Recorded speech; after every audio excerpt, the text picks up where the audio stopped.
Temu ramah lah. Temu ramah ayah aku malam ni.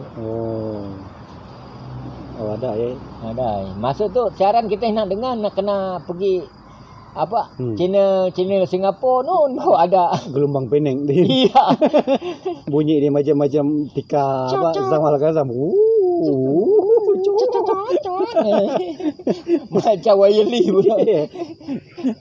Habis sekarang ni ni dalam bidang seni lah kan. Dah mamak yang tercapai dalam masa tahun tu nya. Sekarang ni mamak nak kalau ada peluang nak rekod kah? Single kah apa kah? Kalau boleh memanglah kita mamak rasa dia pernah putus asa lah kan. Kalau boleh ada masa ni, ada rezeki, mamak nak buat single lah. Datuk kah jadi buat kenangan untuk cucu mamak lah kan. Itulah. Agak moga berjaya lah. Impian mamak tu daripada yang pernah rekod, dapat rekod masa zaman 2020 ni kan. Ya betul. Wawasan yang khabar di PM PM 7 ke PM 8 ni. Mantan tu lah. Lah ada bukan. Covid yang datang. Ni pesanan terakhir kepada budak-budak muda, apa pesanan mama? Sebagai orang lama aku harap budak muda mengekalkan jati diri kita sebagai orang asli, meneruskan perjuangan bangsa kita yang belum selesai, seperti tuntutan tanah, meningkatkan jati diri kita sebagai orang asli, lepas itu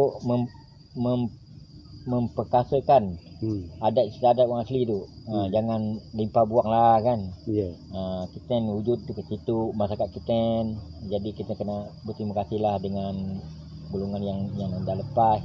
Jadi itulah harapan aku. Itu ajalah. Okey, terima kasih, selamat menonton dan terima kasih kepada subscriber channel Acar Zero. Aku akhiri. Terima kasih kepada Mama Ayun kita atau Mama Atun, dari kampung Kelinsing asalnya, sekarang duduk dekat Bukit Dama. Sekian, terima kasih, selamat menonton. Tapi video ni akan bersambung, ada lagi cerita lain, cerita yang lebih detail lah. Ni pasal lain pula, ni pasal daripada sejarah. Akan datang akan cerita pasal pasal kalau orang kita tu apa tu, lain kali lah kita cerita pasal perubatan lah untuk lebih tahunya. Okey, terima kasih. Bye.